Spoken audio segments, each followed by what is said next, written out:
Welcome, welcome, welcome.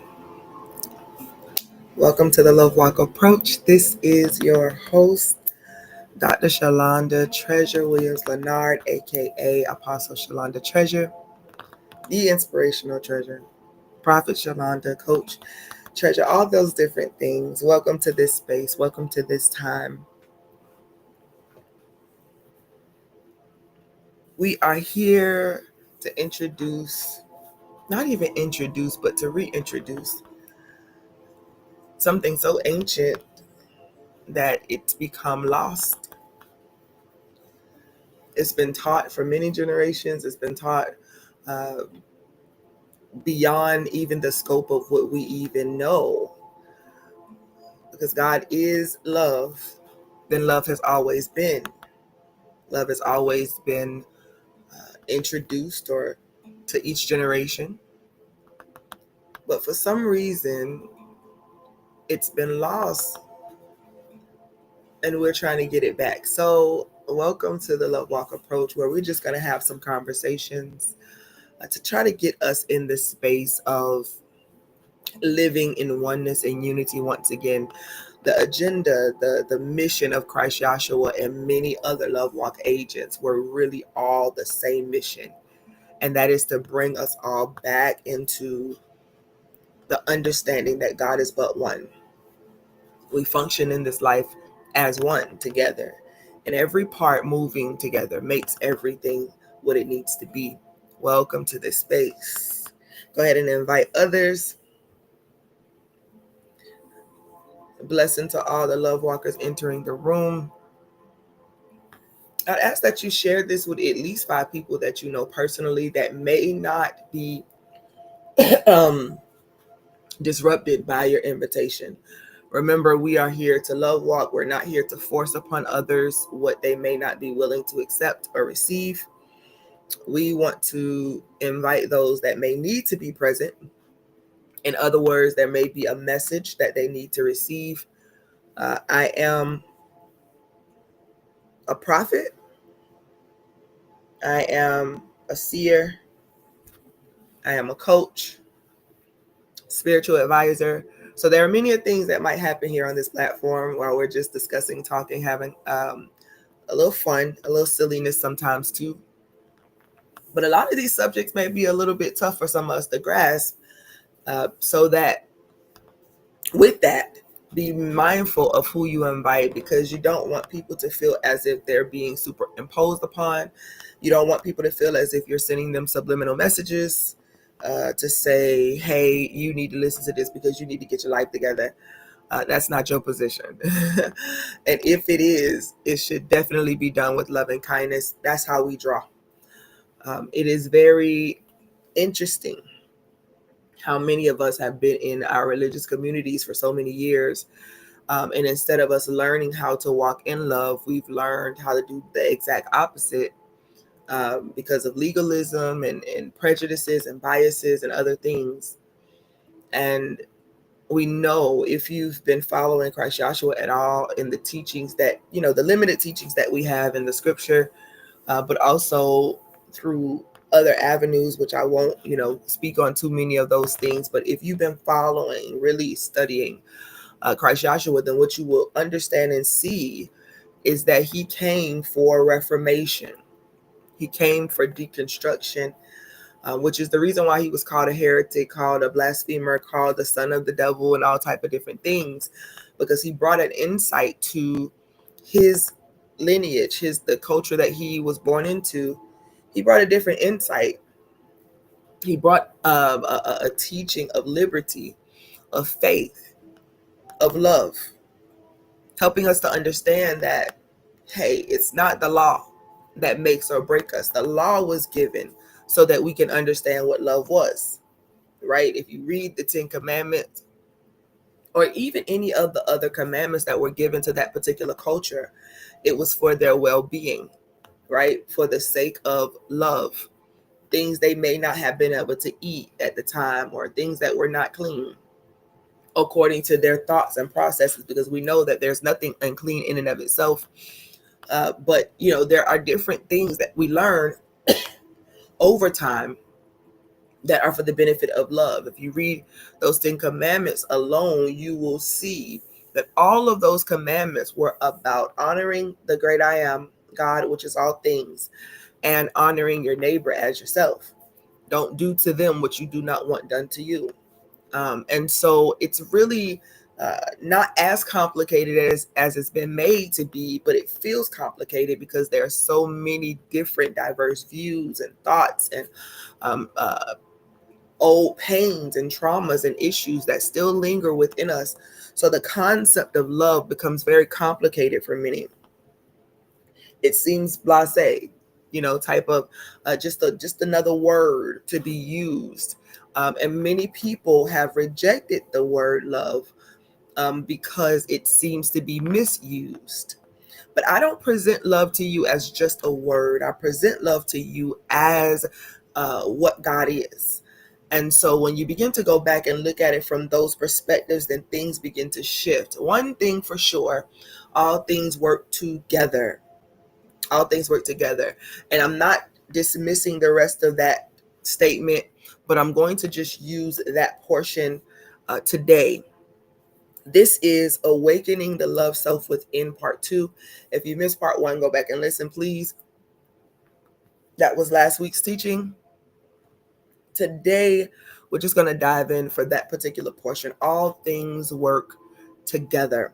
So, love, right? The scriptures tell us that God is love. God is love. If you know not love, then you know not God, because God is love. And that does something for me, right? It takes me to a place where it makes me want to go deeper and dive deeper into what love really is, how it is displayed. What is it that we may be missing, about love that we have not factored into life, right? And so when I think about all things working together, it takes me back to the fact that God, love, is omnipresent, meaning everywhere at once, which means it cannot exclude me, it can't exclude you, it can't exclude the next person. It includes everything that is. And this is probably one of the wildest, biggest concepts for many people to grasp, because now we're trying to factor in everything that has happened in our life, all of the things that we consider wicked, evil, the bad stuff, right? And we're saying, well, if all things work together, and if God is all things, if love is all things, then how does that really make sense? Right, when we think about evil or wickedness in the land. And now this is going to be a really tough subject for some, even myself at times, when I have to factor through, like really sort through all of it. Like, God, I really want to be angry right now. I really have a lot of rage. I really have a lot of resentment and fear. And I don't feel comfortable in this life right now. I don't feel as if I'm actually, that you're for me. I feel as if everything that could happen is happening, and every trauma and issue is coming to the surface, and it feels so uncomfortable. And I really just want to tuck away, and I don't want to deal, all of these different things you think about in times of distress and sorrow and sadness, and when people are coming against you, right? So in the church, growing up in the church, I realized that much of what we taught was based on survival, was based on I don't ever want to be hurt again. So these are the defenses that I'm putting up. We begin to use God as this. One, we definitely use God as a genius, or, well, which we don't have to, because all things are already made available for us. But we also use God as this weapon of mass destruction for people who we think have stepped out of bounds with us. Right? We glorify statements such as, God is preparing a table before me in the presence of my enemies, right? And then we use that not just to those people who were writing about those things, they had to find a way to get over these circumstances that they were in, fighting against enemies. But when we think about this from a love walk perspective, then there should never be a braggadocious attitude about this table that's being set. Is it a fact that tables are being set? Absolutely, if you are following the principles of life, right? Your table being set before you in the presence of your enemy is not just so you can get these great rewards, but so that God can be glorified, right? So that you can be found to be in the wrong, and then all of a sudden your table is spread, but not to mock them. I'm going to debunk some of these things that we have gravitated towards because we've been in survival mode, or because we've been in bondage and slavery, and we want to get back at the slave masters, and we just all these different things, right? So when we're walking and living in love, we view things from a whole different perspective. I was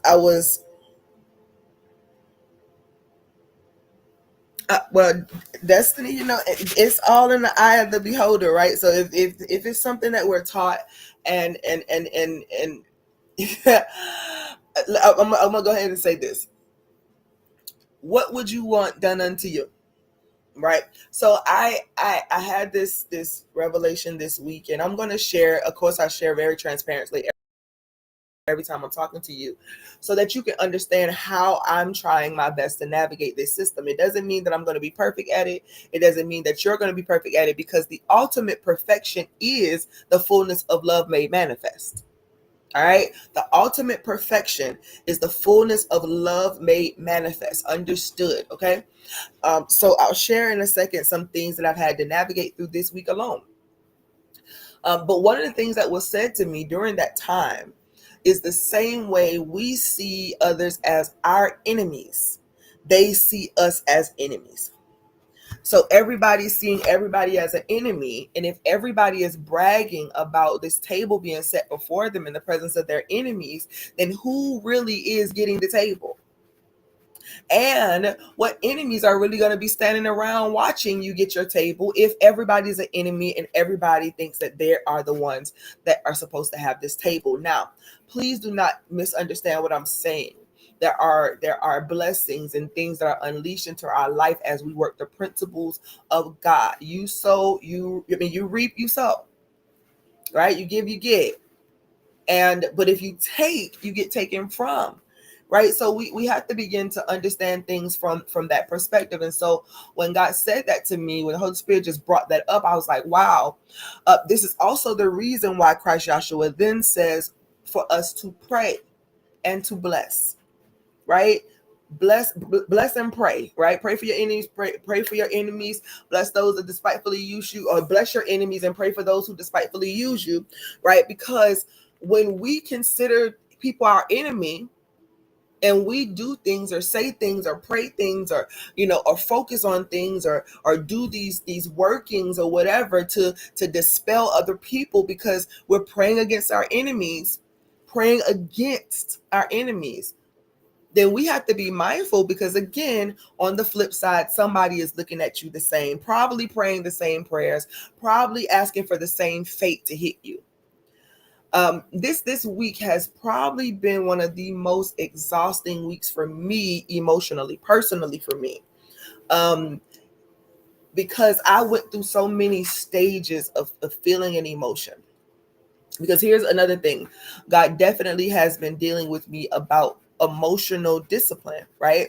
I'm an emotional intelligence coach. I've been certified in it for 15 years.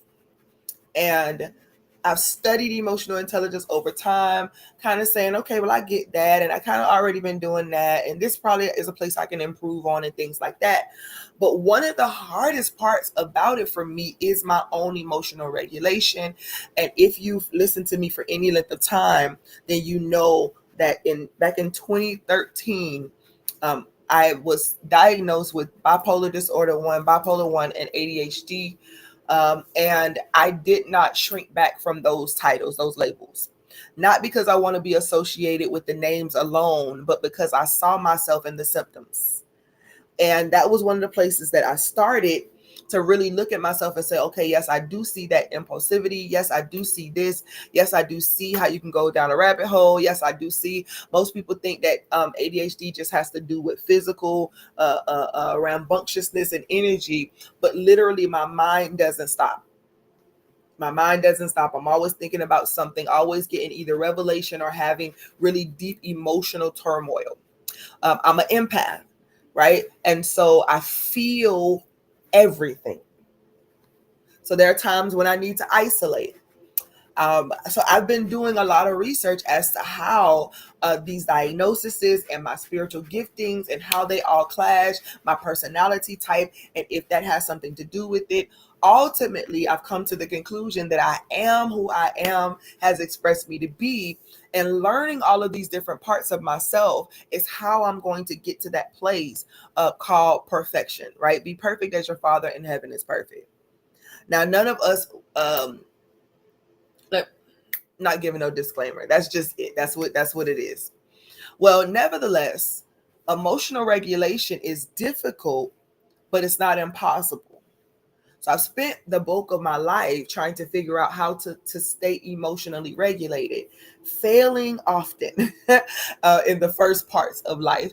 And then eventually I got to the point where I would have explosions on people, but it would take a long time and it would take a lot of poking, a lot of poking, a lot of poking, a lot of things said, a lot of mistreatment and misuse. And then I would finally, explode. And when I do, there's no off switch until I'm done. Right. So I know me. I'm beginning to learn me more and more and more, and I've taken on this mindset that if I cannot begin to know me or love me, then how am I going to effectively love my neighbor as myself? If I can't accept all that I am, and then understand that maturity comes as you choose to take the wisdom that you've gained, and apply it to your life. Study to show thyself approved, right? Study who? Study you. Study what? Study the world. Study things that you may have never studied before, so that you can see how it all works together. And so with these diagnoses, I didn't refuse them, just kind of looked at them and kind of said, yep, I definitely see that. Yep, I definitely see this. Yep, I definitely see that. And these are the things that I need to focus my attention on. Now, of course, with deficits and disorders or illnesses or whatever people try to label them as, there are going to be things that look to other people as if you are not doing enough, trying hard enough, and what you're doing just doesn't make sense, and you should do it a different way. Right? Because we all see things through our own perspective and through our own eyes and our own lenses. So that's caused even more of a struggle in my life, because I'm looking around saying, hey, this is what normal looks like. Or in this case, we're going to use the word neurotypical, meaning a person who pretty much functions, and it seems kind of sweatless for them to go throughout life. And, they're at work and they're getting their things done. They don't feel behind. Or they're doing regular everyday life stuff, like making sure that they check their emails and respond to different deadlines and all of these different things. And I'm looking around and I'm thinking, man, it must be dope. Right? I'm looking around saying it must be dope to be able to know how to do these things, and to not get thrown off track. And then I'm thinking, well, somebody says get medicine so you can regulate yourself, so that you can be neurotypical, so you can be normal, quote unquote. Well, this journey has caused me to redefine what normal is, right? I don't mind neuro divergent. If that's what it's called, when you are kind of like not on task, and other people might think you're being lazy. Other people might think that you just don't want to do it. Other people might think that you just tripping, that you're crazy, that you're going through it, whatever. And I have to live with those stereotypes, right? I have to live with those things coming from other people. So my journey has been to emotionally regulate, living in a world full of people who may or may not understand me as I am, and me trying to learn me as I am, without feeling down, depressed, sad, emotional, like I'm not enough, like I'm inadequate. And so I begin to journey through this path, and really just letting the Holy Spirit deal, because I've always been this spiritual person, seeking spiritual guidance and insight, trying to discover God in different ways. Why do they put so many limits on God? Why are there not enough limits on things? Just going through the motions. Well, as I journey through, and as I continue to go through this love walk, and really just asking God to show me what I need to see, many of the things that I was taught growing up, or many of the things that people believed growing up, are now falling off because new understanding is arising. When I went to get my assessment done, I took my mom with me, and I remember sitting there across from the lady, and she was asking me questions, and she asked me something about hearing voices. Do I hear voices? And so I said, what is it do you mean, what do you mean by hearing voices? I said, I do hear the Holy Spirit. And she said, well, how do you know that you're here? I said, I do hear God. She said, well, how do you know that you're hearing God? I said, because I deliver messages to people and they are true, or I deliver messages to people and then they come to pass at a later time. And so I realized even back then that the way that people see certain functions, right, is through the lenses of their own perspective, which in a second, right, there would have been another diagnosis that would have been considered psychotic or something along those lines, because you can't possibly be hearing voices. And so being in a place like that, sitting there, getting this assessment done, having someone actually make me feel as if, yeah, there might be something wrong with you. I've lived with that over time, still do, as a matter of fact. Why can't you do common sense stuff like make sure that you respond to deadlines, or check your emails, or check your messages on your phone, or do these different things? And the reality is, I just simply have my mind focused on the things of God all the time. And for some people, that is far-fetched and it doesn't make sense. And you can't be so heavenly minded that you're no earthly good. Well, here's the truth. I am earthly good because I'm heavenly minded. I'll say it again. I am earthly good because I'm heavenly minded. In other words, I'm here to play my role and not somebody else's. So I had to weed through a whole lot of dirt and grudge and all type of things to get back to the place where I realized that me as a unique individual was not a separate part of God or a separate part of love, but it was another part of the whole, another part of the all things that work together. All things work together. That includes me. It includes you.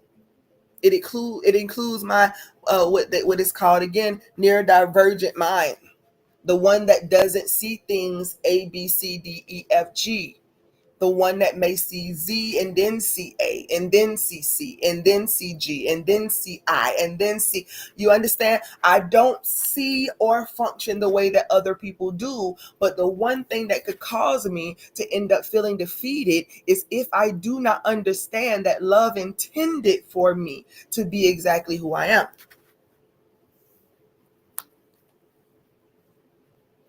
Love intended, always has intended for me to be exactly who I am. So now I have to begin to debunk some things, not based on others, but based on me. I'm awakening my love self within. And as you awaken your love self within, you begin to look at all your different traits and look at all the different things that you are. And instead of you looking at those things the same way other people do, we have to be the first one to understand that, yep, all things, including my mind, the way it works, my mannerisms, my all this stuff, it all works together to bring me into the fullness of my authentic self. And all of those things, even since before time was time, before you were even planted in your mother's womb, you already were.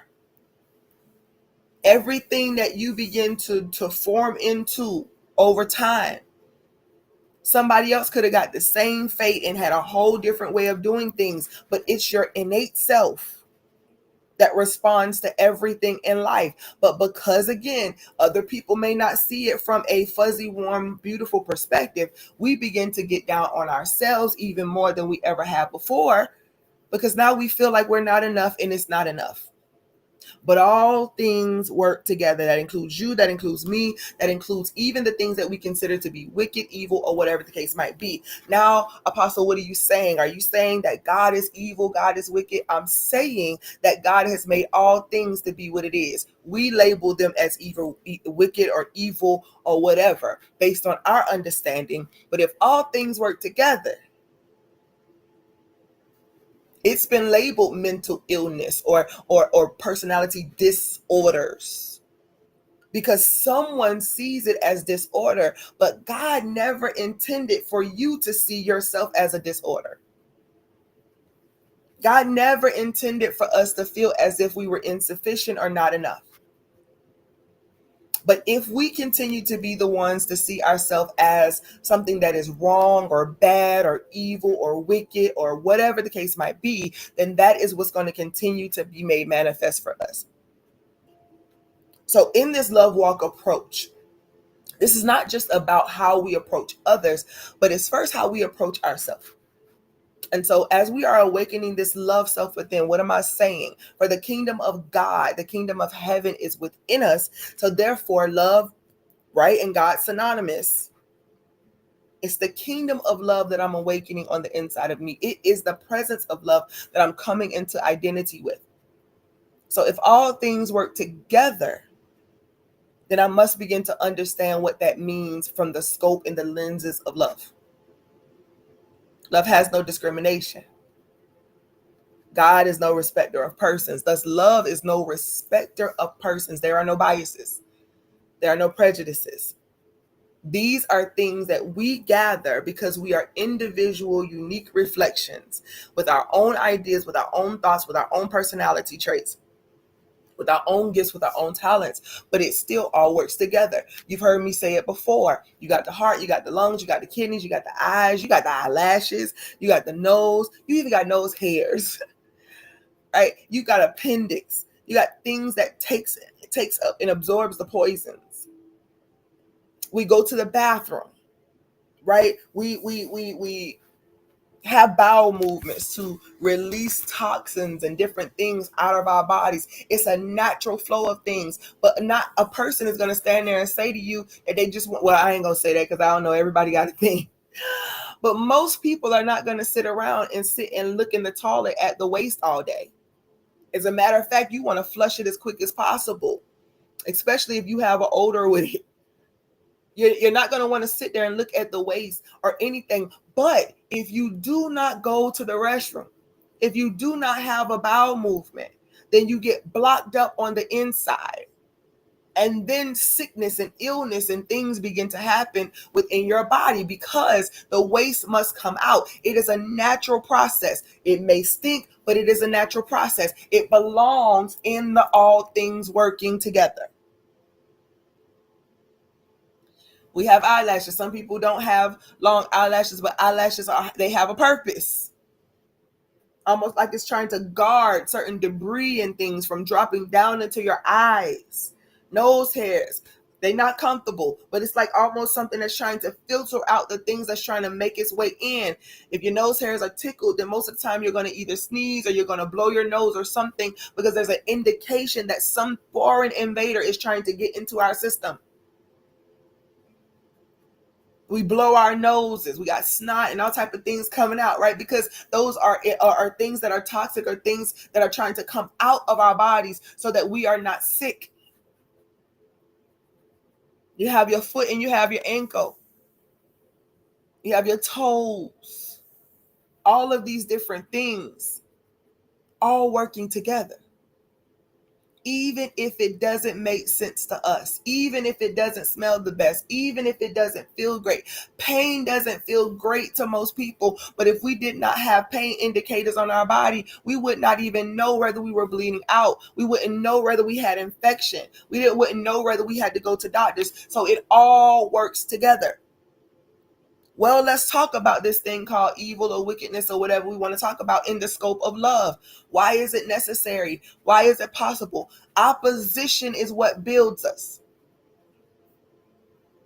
Opposition builds. It builds muscle.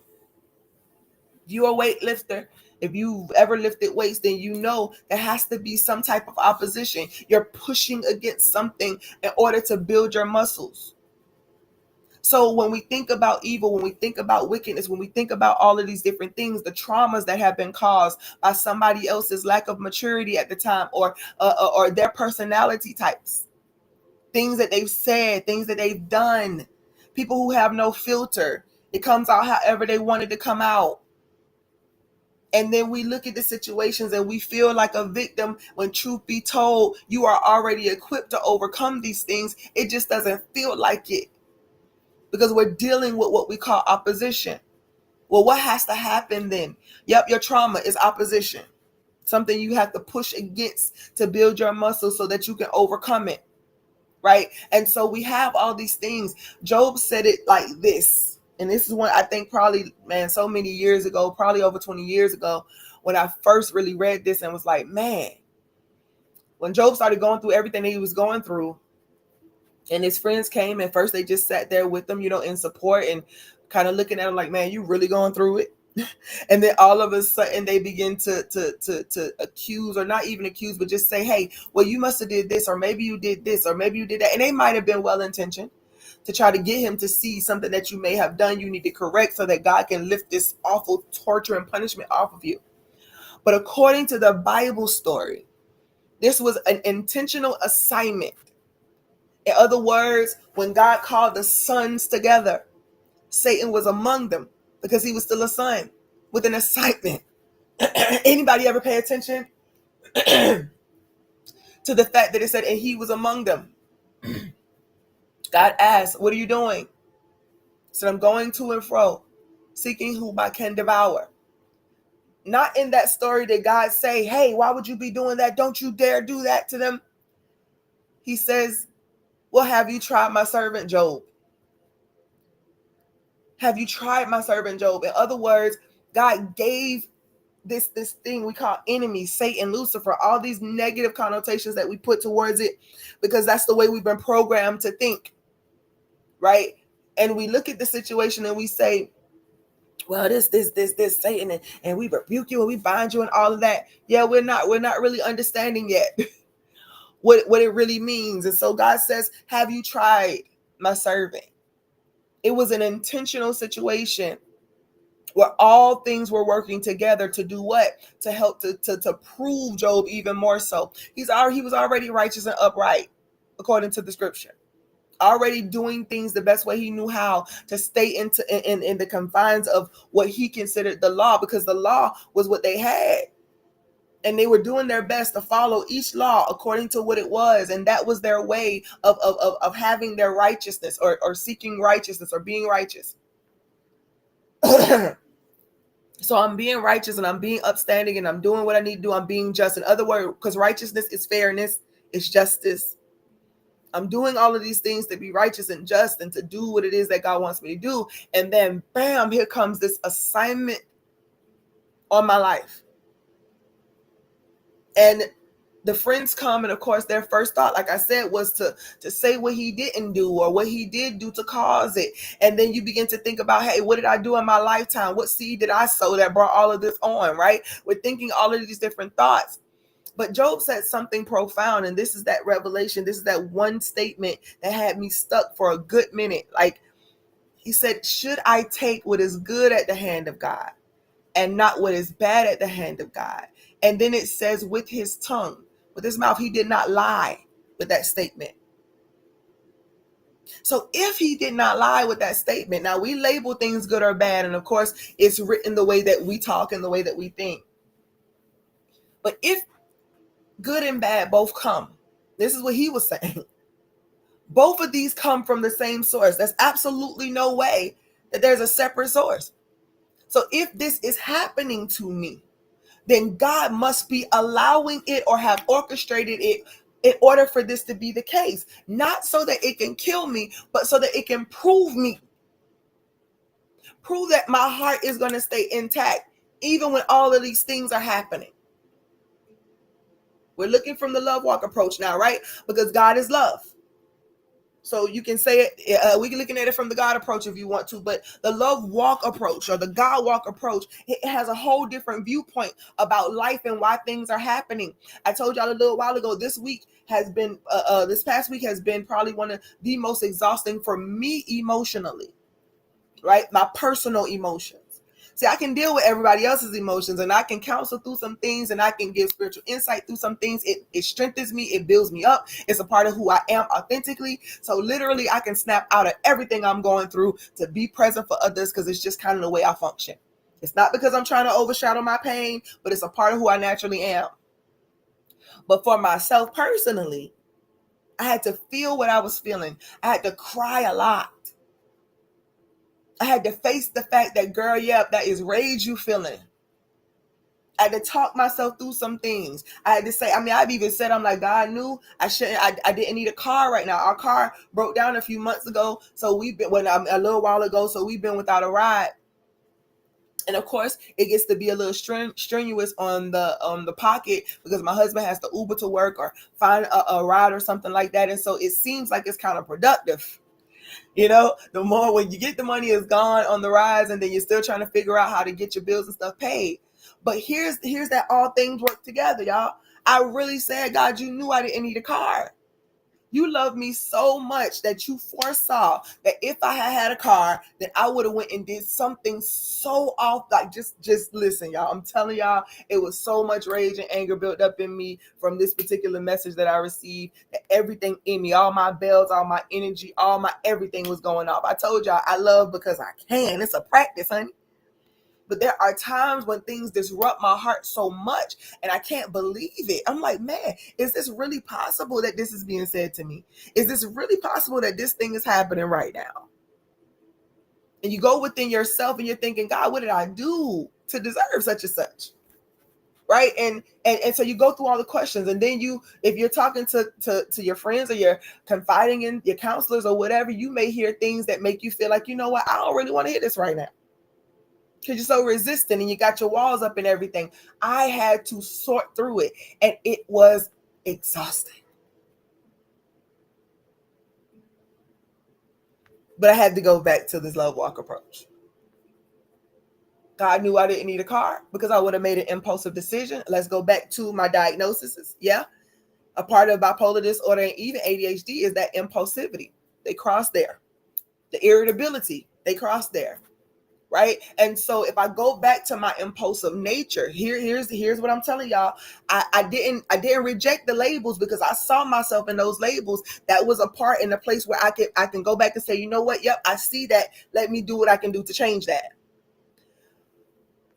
All of them have a purpose. My impulsivity has a purpose because when I'm being spontaneous in my relationship or being spontaneous with surprising people with things to make them laugh and all those different things, just making some really snapshot judgments and saying, no, I think this is the best way to do. And this is where we got to go. All of those things, right? That's based on my inspiration. I'm supposed to be impulsive, but impulsivity without control. Fruit of the spirit, temperance, self-control. It all works together. Self-control helps me to regulate. But in that moment, y'all, I would have had none. I would have jumped in the car. I would have made sure I had a little bit of gas in that tank to make it all the way back to my hometown. And it would have been on and popping because I don't have a filter when I'm angry, when I'm enraged, and I know what I'm capable of doing. Come on, are y'all taking notes? Are y'all listening? Are y'all checking yourself for these things, right? All of these things, they work together. So it's not a bad thing in and of itself. There is nothing unclean in and of itself. There's nothing unclean in and of itself because God is absolutely pure. So even the waste that comes out of your body has purpose and it's not unclean in and of itself. It just smells that way to you. It is meant to carry out the toxins. So this particular thing brought up something for me. I think I messaged my team and said, listen, this week right here, I sure did. This week right here, like pay attention to some things. It's going to bring up some residue. It's going to bring up some things for you about you because everything about this love walk is introspection first. We can point fingers everywhere else. We can be mad at those friends that's sitting there and saying, well, maybe it's this or maybe it's that. We can be angry with the thing that we call wicked or evil showing up in our life. But what's the intentional purpose behind it showing up in your life? And that's what I had to do, like literally through this perspective. God, okay, show me through the lenses of love how this is working together for my good, how this is working together, period, to build me, to help me. It was rage. Can you admit when you feel rage? Can you admit when you are angry? Oh, holy roller you are.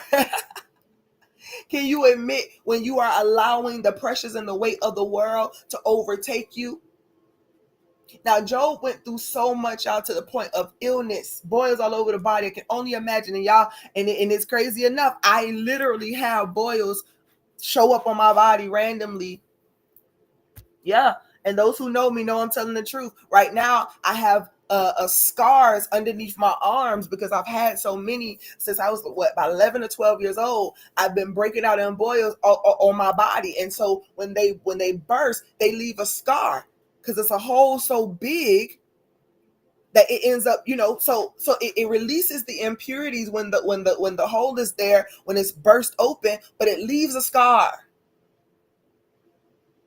If I didn't address it, my whole entire, I'm telling you, I used to sing in a choir, and when I think one time I had two at the same time, one under each arm. I had so much pain. Standing there trying to sing was agony. After we finished singing, I went and laid my head on somebody's lap that was in the choir with me and just slept the whole time. I was in so much pain. These things, they hurt, they come, they make you feel uncomfortable, make you feel like life is just the worst that it could be. Job is going through this after losing children, after losing his livelihood, after losing everything. Y'all, I'm gonna try not to cry today.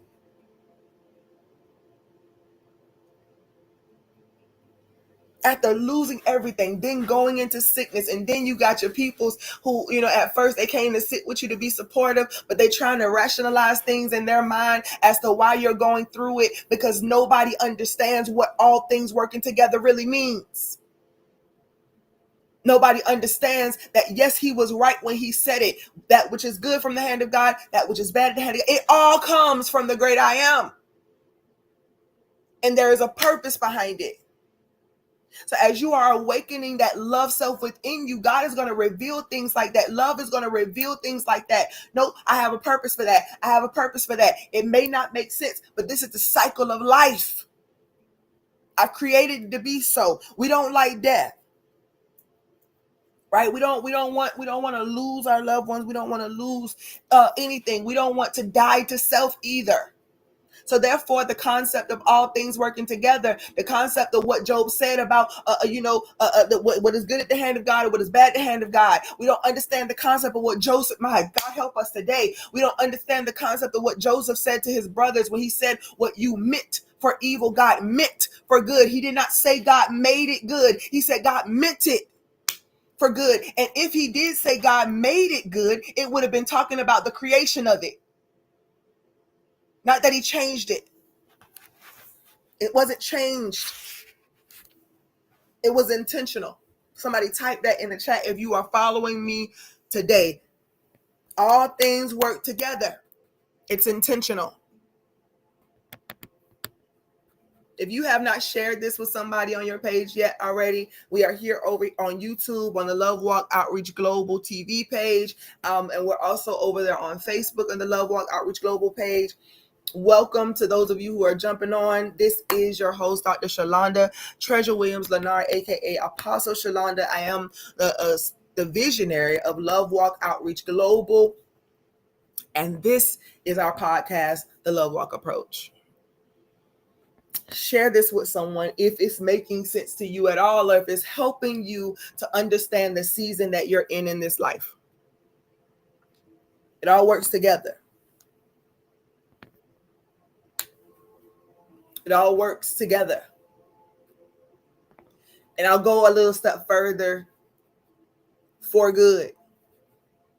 For those who love God and are called according to his purpose. Now, everybody's called according to God's purpose because everything is God made manifest, expressed in this world. God is literally responding to himself with every interaction, with every encounter. God knew when he made us with free will that we wouldn't follow this certain system of order. And for those of us who do, it's because we're afraid to step out of the box and do anything different. God knew everything.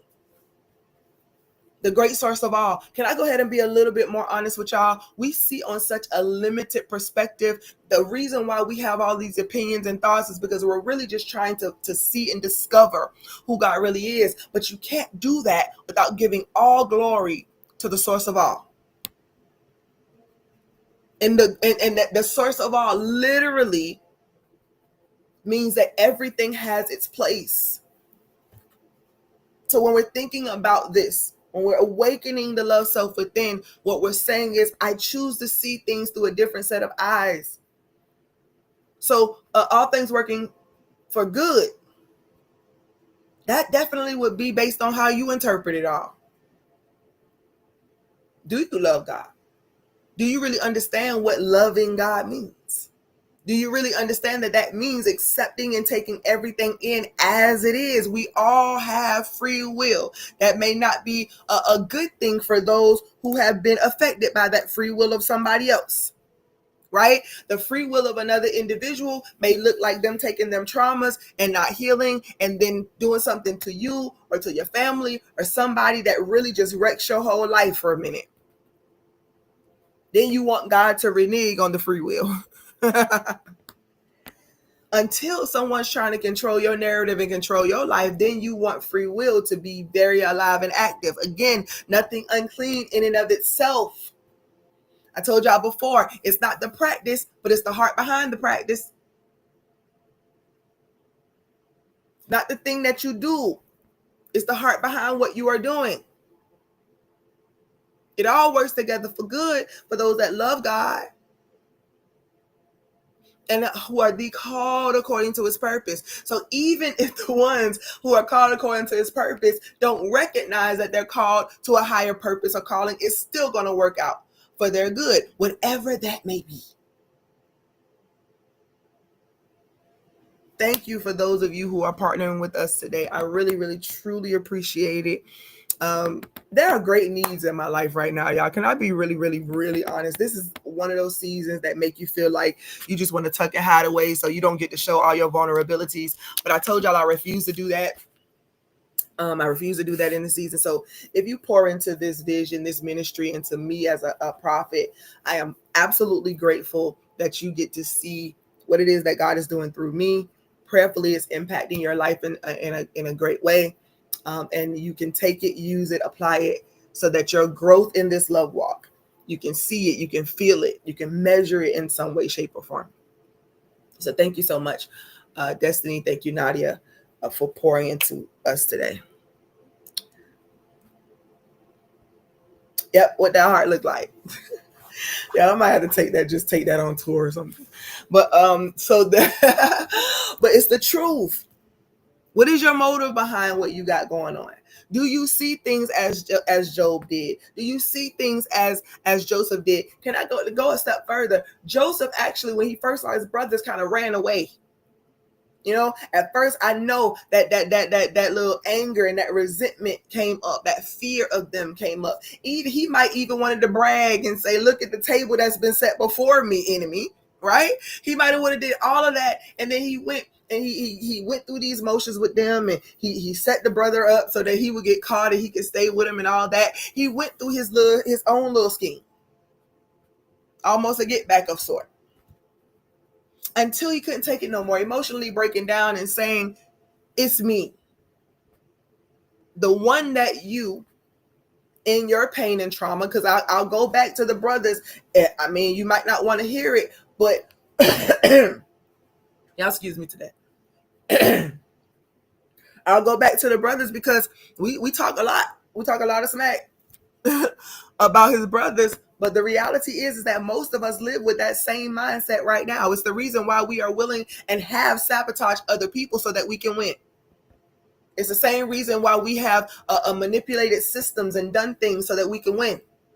Because in our minds, we saw things a particular way. His brothers saw him getting favoritism from their father. What child wants to feel like their parent has a favorite?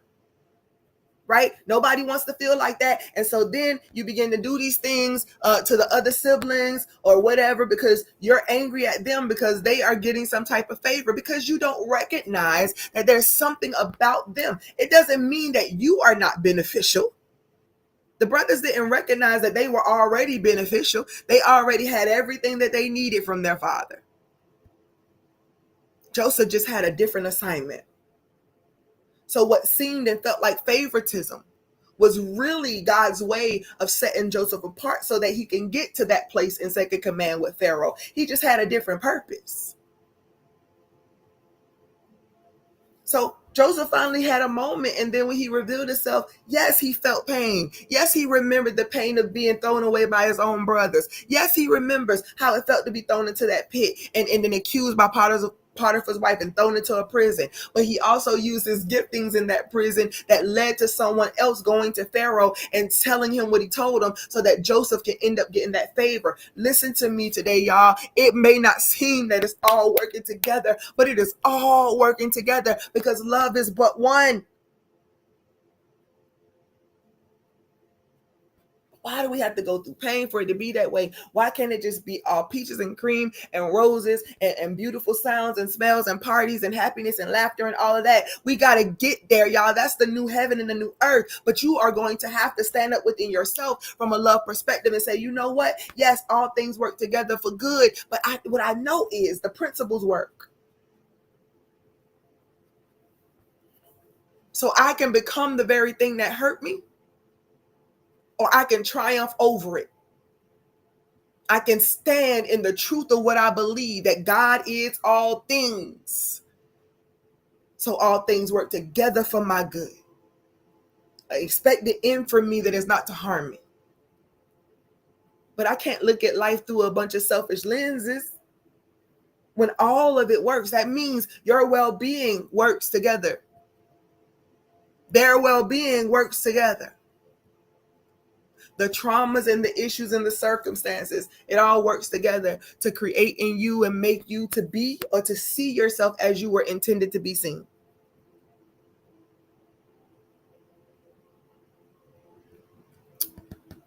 In this God walk approach, this love walk approach, you're going to begin to look at things from a whole different set of lenses. And so when you are going through the greatest trials and tribulations of your life, no longer will you look at it as just opposition, excuse me, or just the devil's busy. Because indeed, the adversary's busy, but with purpose. That's going to make some of y'all feel really uncomfortable. But you can go back and read them stories for yourself if that's what you choose to believe. If you don't, that's cool too. But the opposition that we scream about, even the enemy comes but to steal, to kill, and to destroy. And you know what's interesting about that statement? Because we've always looked at it from a posture of wanting to war and fight against it all and all that.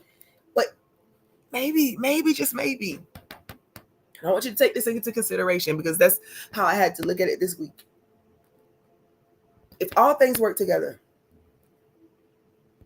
and if I'm doing the best that I can to walk this walk out, to be well-intentioned and to treat people the way I want to be treated, then I've already sowed the seed that I need to sow. If I believe the principle of sowing and reaping, then I know that things are going to work out in my favor. But if something comes that doesn't seem favorable, then now I need to begin to think, what is this trying to kill? What is it trying to steal? What is it trying to destroy in me?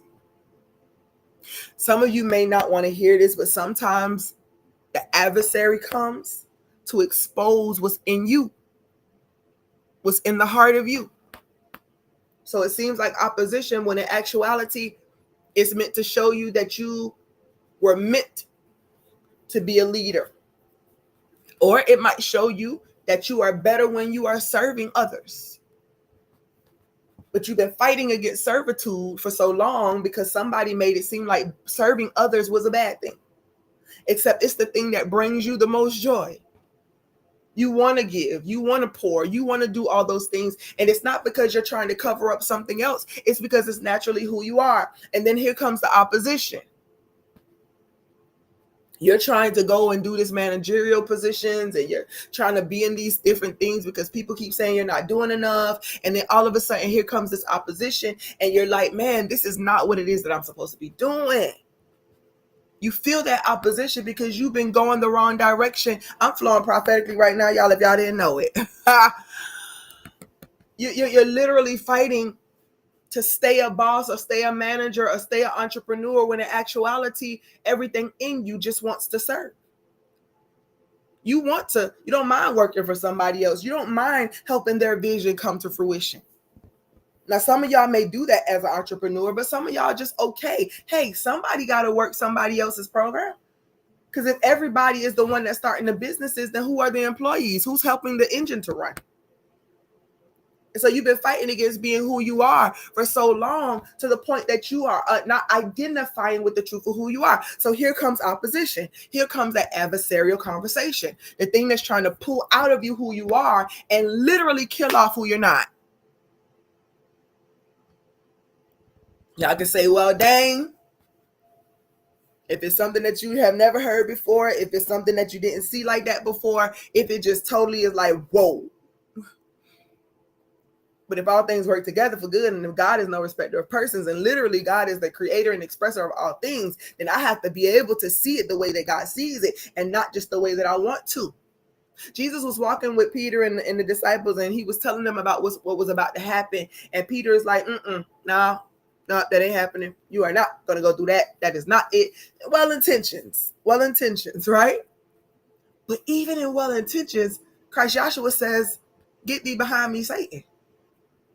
He wasn't talking directly to Peter, but the spirit behind it. In other words, Satan, the adversary, came in that moment to pose something to Jesus that was outside of the scope of what purpose was. It looked like well intentions. It looked like your boy had your back, right? Like he didn't want nothing to happen to you, and he telling you it's not going down like that. I'm Peter. You feel me? As a matter of fact, Peter showed it later on when they came and got him. Slice of ear. We ain't finna do this. Now, mind you, Christ Joshua had already prepared them for it. Oh, pa, sikio robokoto. God help me today. Keep myself straight. He had already told them what was coming.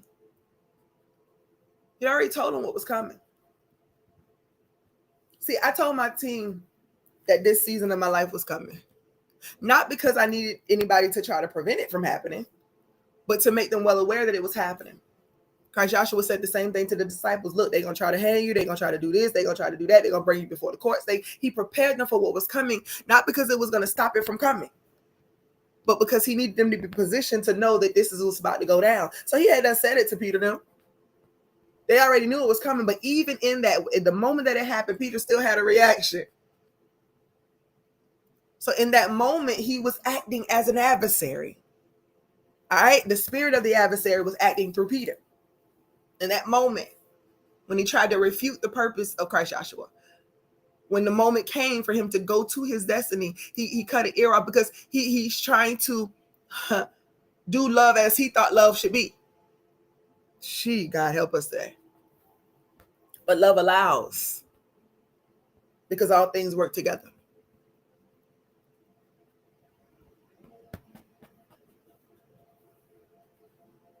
Yes.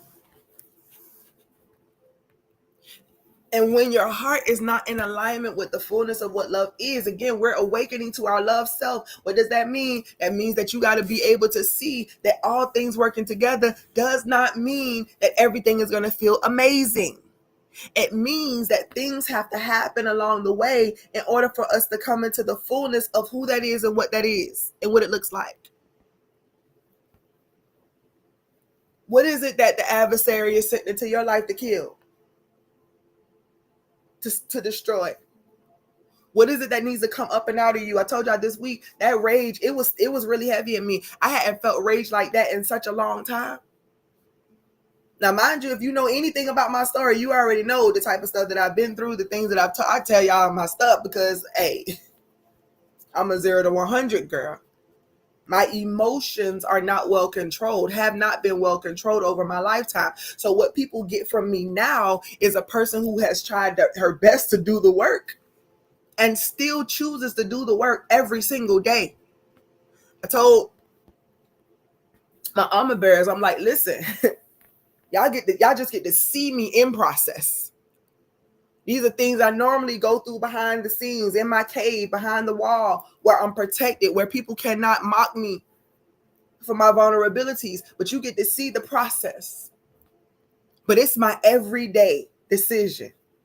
I choose to walk in love, therefore my thoughts have to be aligned with that. This rage that you feeling about this individual, what do you need to see about this individual that will cause you to pray for and bless him instead?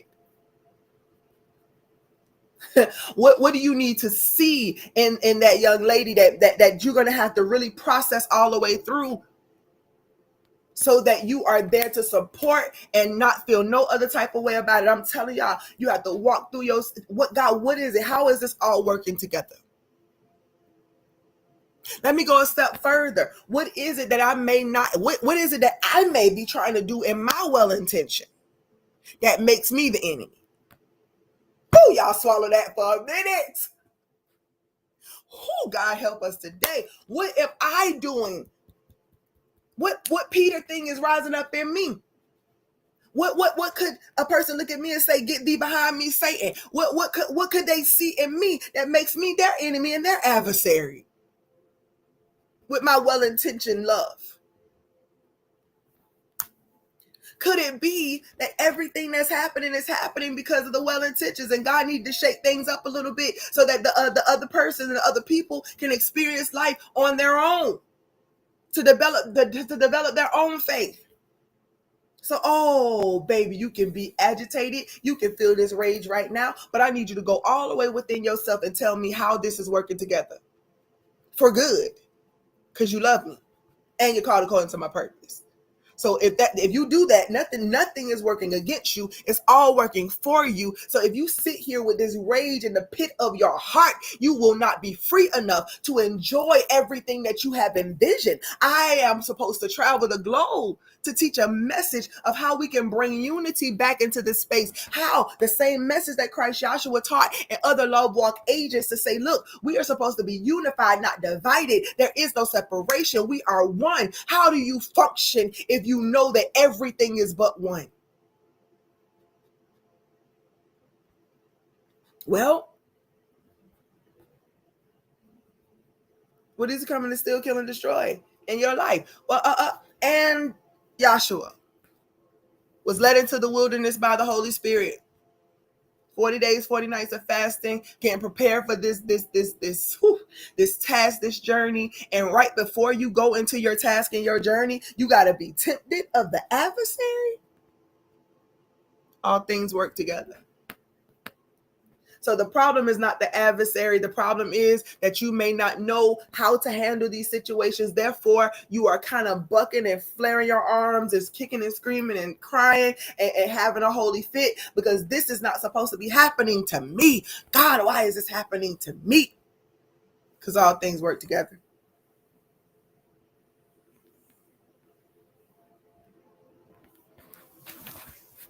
Because all things work together. Yeah, Destiny.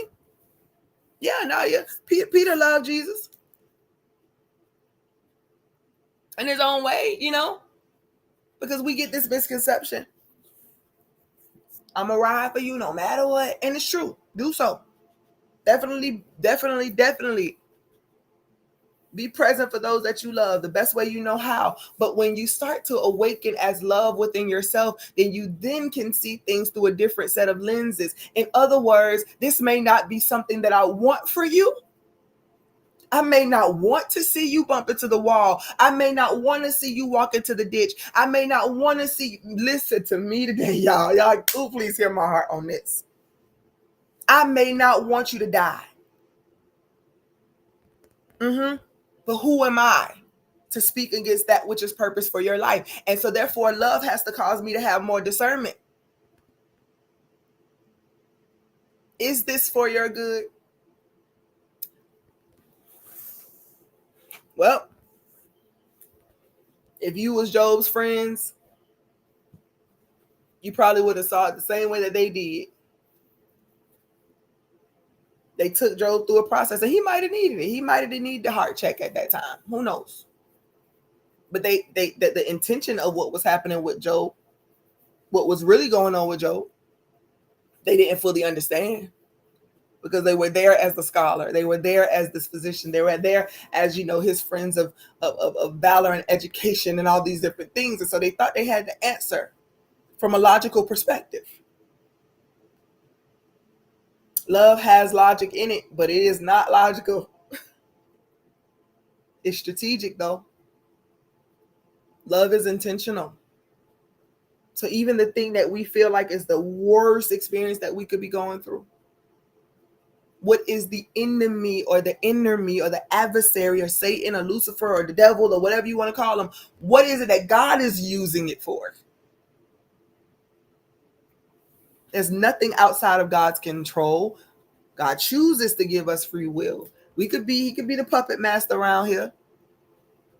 God started some things in motion. There are principles and universal laws that are in place. We did the dividing.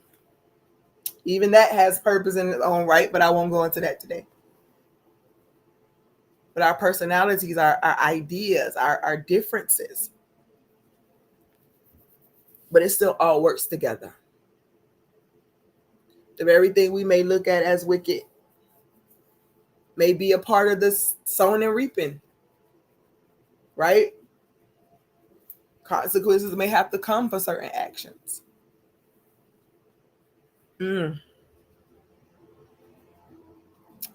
Awakening to the love self within. Part 2, all things work together.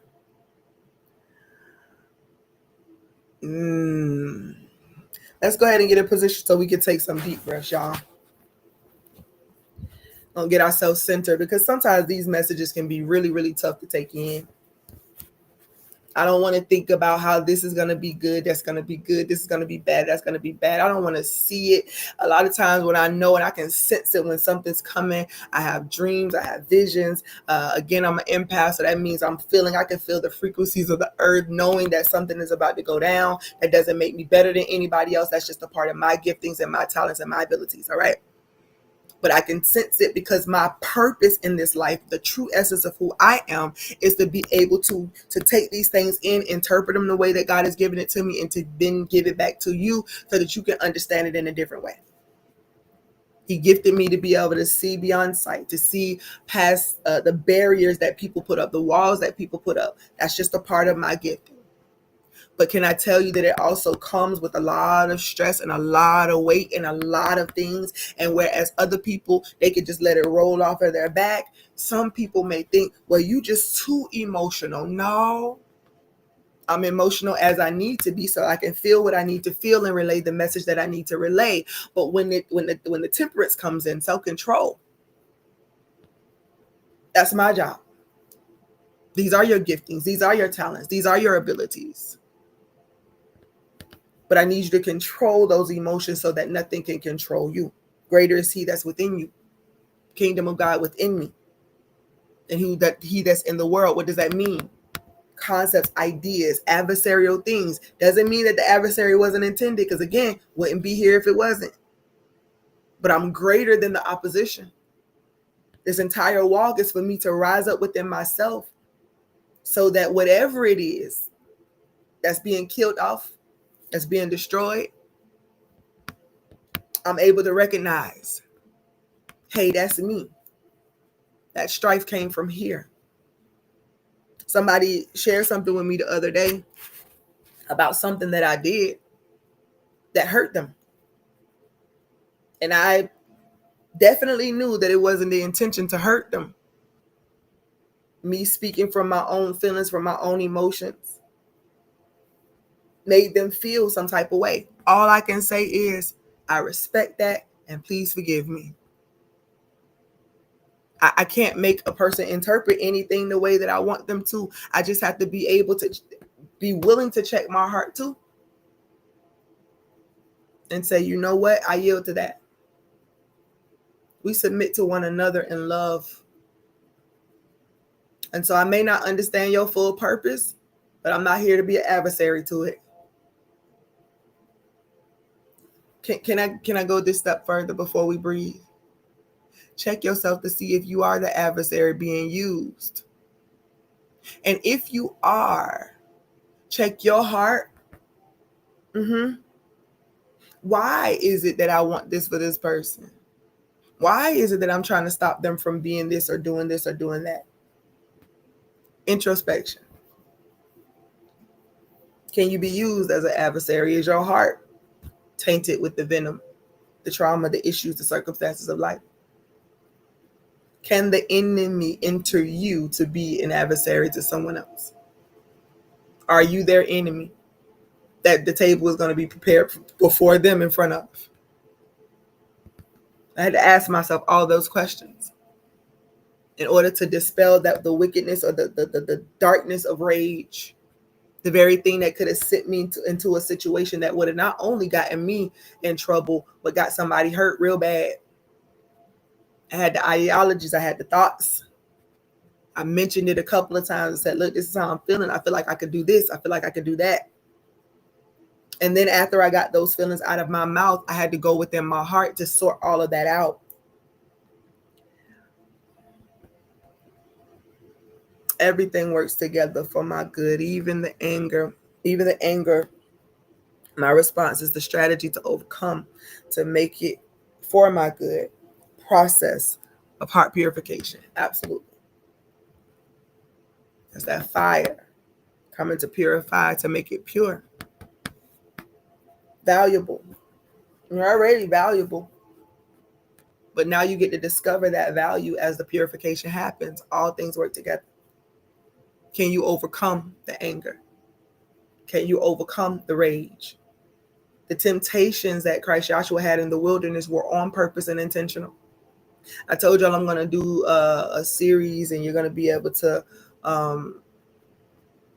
invest in yourself to get it at some point. But I'm going to do a teaching where it really dives a little bit deeper into the temptations that Christ Joshua went through in that wilderness, mainly the one where he went to that high pinnacle. Mental health is something that I've dealt with my whole life. And as I read that part, I've read it multiple times, but as I really, really looked at it, I'm like, man, Christ Joshua actually walked to this place, went up on this high pinnacle on top of this building. And then the adversary says, throw yourself off. In other words, what some may call just the temptation in the wilderness, some others may call a psychotic break. Fasting 40 days and 40 nights, they will say, well, you were just delusional. One way or another, it happened. He went up there. The temptation to throw yourself off. He went through the process of temptation.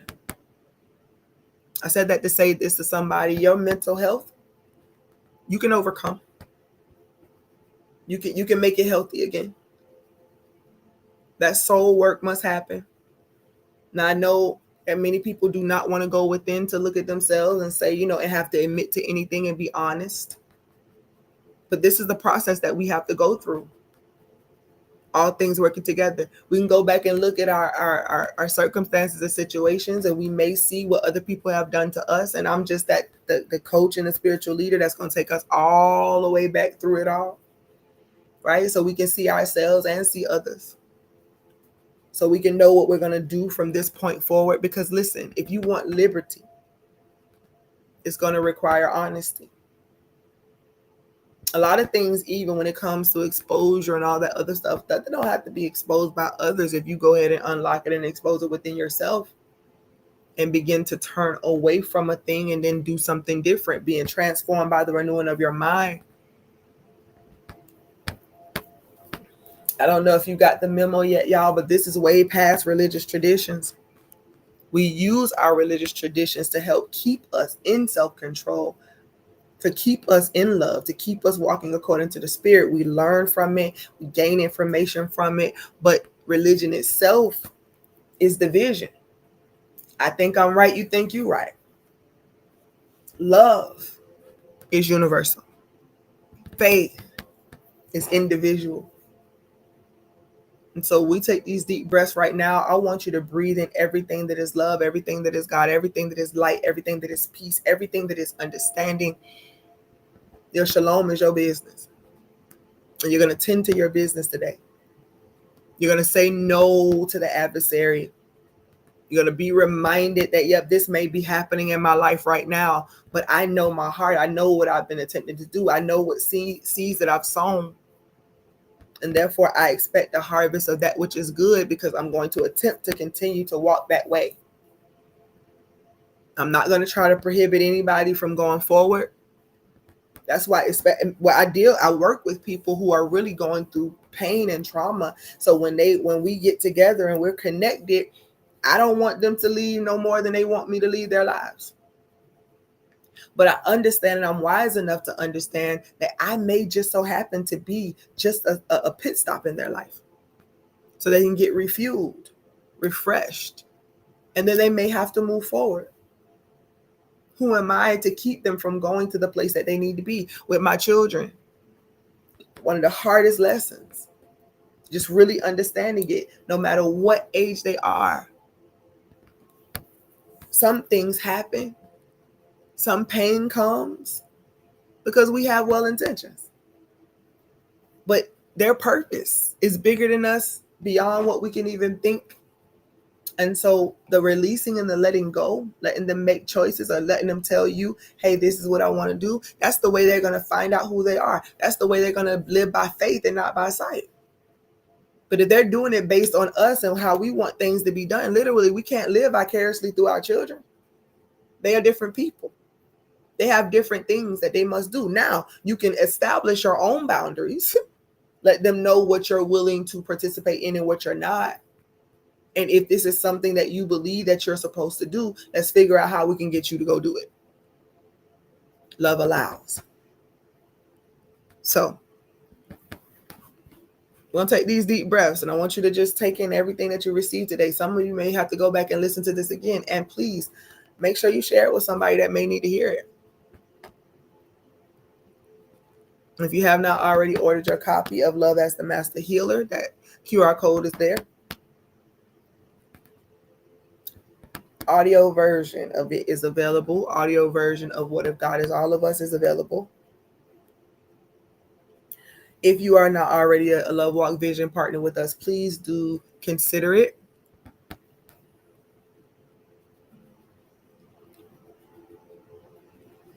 Are you in a position right now, a posture, to be able to breathe? To release all of the things and the pressure that is on your heart and on your mind, even in this moment, as you're trying to dissect this message? What is it? What was the enemy sent? Yep, sent. Given permission. Or you were led to the enemy. To do what? To kill off what? Did it need to kill the rage in you? Did it need to destroy your self-imposed, self-righteous concept? Did it need to steal away anything that made you feel like you were absolutely the best thing in the world? All of a sudden you begin to lose everything, and you're feeling like, oh my God, I can't believe this is happening. Take back what the devil stole from you. Take back your mind. Take back your soul. Take back your heart. But what was the purpose? What did you need to shed? A lot of the self-righteousness that's happening across the globe is going to be shut down. The rest of this year is going to be people having to do introspection. Even the people who are out here exposing everybody else and making it seem like the whole world is corrupt but them. Religious institutions, they're crumbling, they're falling because people are tired of being controlled.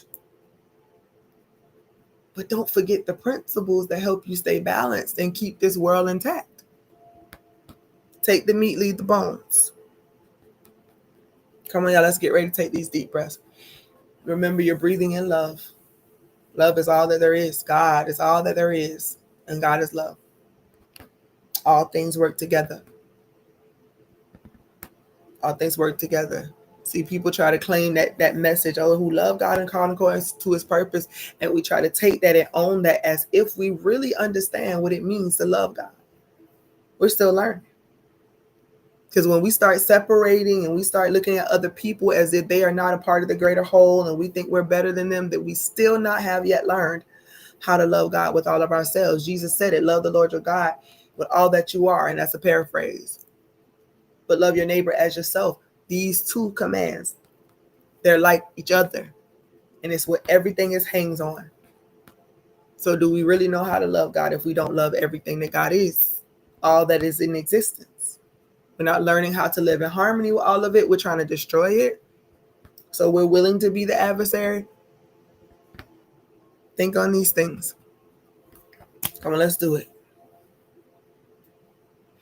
Oh, by the way, if you support us today as a Love Walk Vision partner, then you will be getting a notification for a live that I'm going to be doing. It's going to be intimate, just for those who are part of this Love Walk Vision process. I will be doing prophecy. I will be doing spiritual insight, coaching, everything on this particular call. But you do have to be a supporter over there on our coffee site, a Love Walk Vision partner, to be able to get that notification for the date and the time.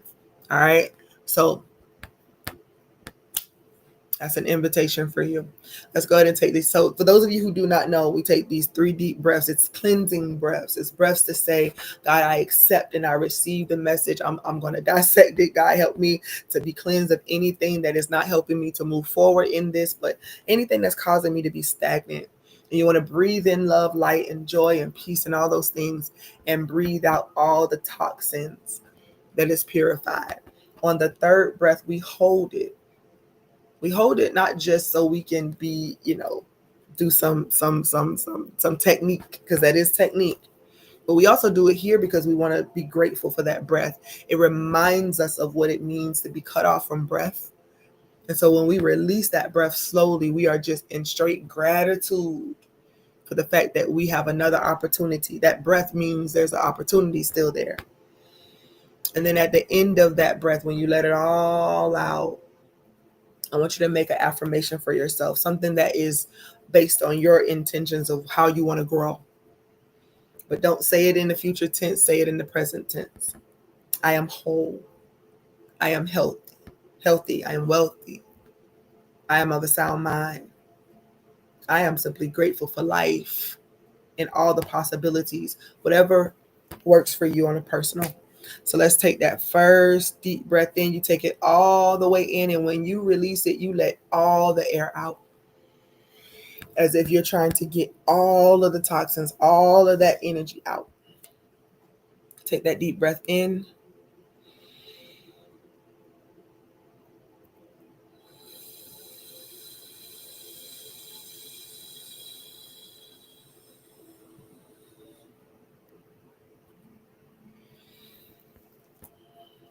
That's good. That's good. That's good. That's good. That's good. You should begin to feel your muscles, your joints, your body begin to relax. If you still feel anxiety, that's because you have not yielded to this process. Yield to the process. And even if you feel some flutters in your stomach or some flutters in your heart, or it feels like there's some tightening, just release it. You have the power to do so. Unclench yourself. I feel tightness in my chest. So if you have tightness in yours, if you are feeling anxious at all, if you're feeling as if, I don't know if this is going to work for me, I hear the message, but I don't know if I'm going to be able to do this, it's just too much to think about. When you take this next deep breath in, you got to release everything that is negative, and you got to change it to things that are affirmative. That's if you want the change. If you don't want it, I cannot make you take it, but it's up to you. So take that next deep breath in.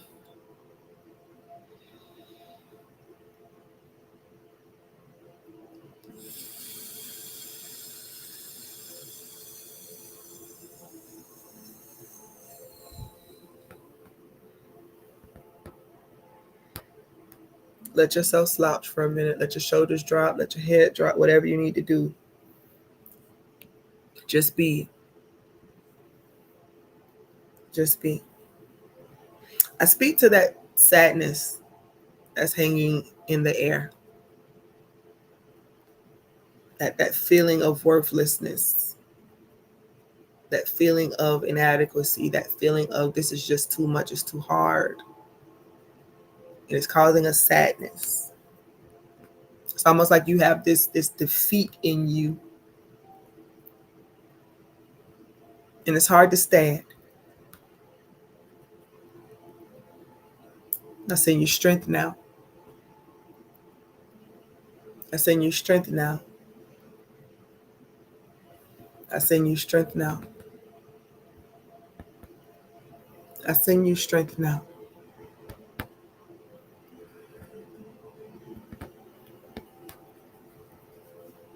We're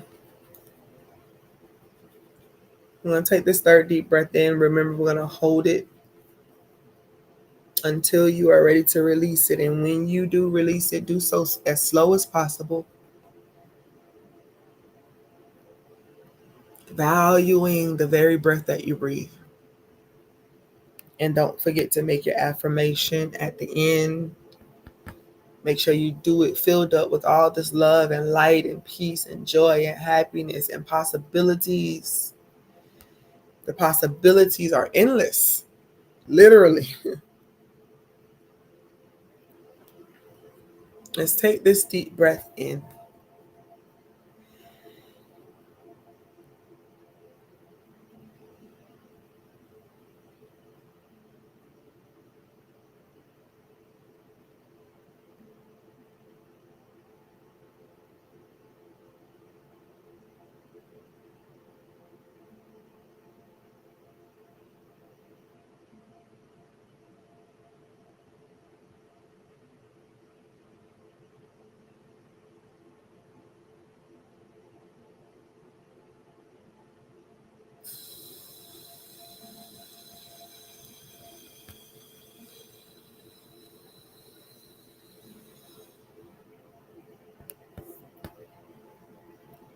I am of a sound mind.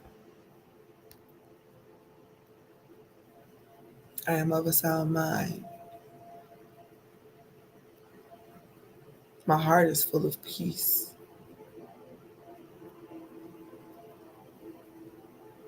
I am enough. I have always been valuable. I am on purpose and in purpose. All things work together for good for me, for my family. And it is so. And so it is.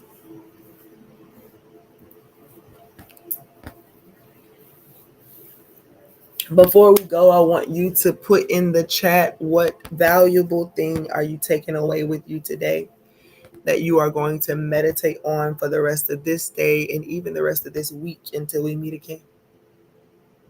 What is that one valuable thing? And it may be multiple, but just choose one for me. If you got notes, you got plenty of them written down. But choose that one and put it in the chat with me so I can touch and agree with you for your growth and your expansion in this area, for your maturity in this area. That one thing. That one thing.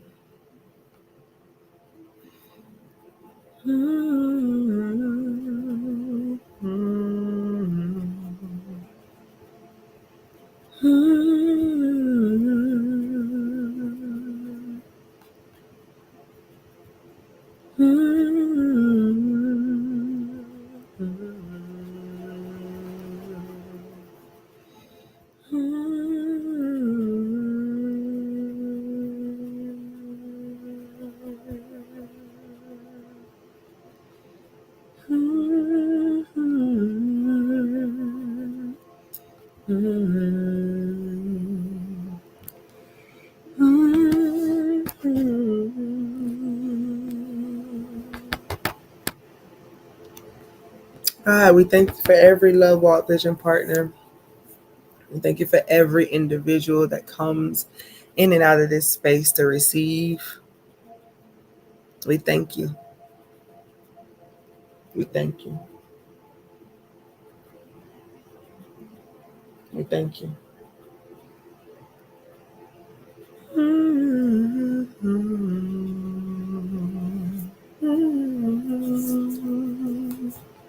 Doing a little humming, see whether someone had a comment that they wanted to make, a takeaway they wanted to give, a well dang moment that they wanted to share. If there be none. If there be none.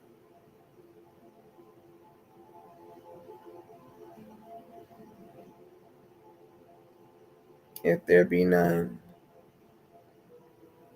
I want to thank you for joining us today. Please be sure to invite somebody to join you next time. Many, many, many blessings.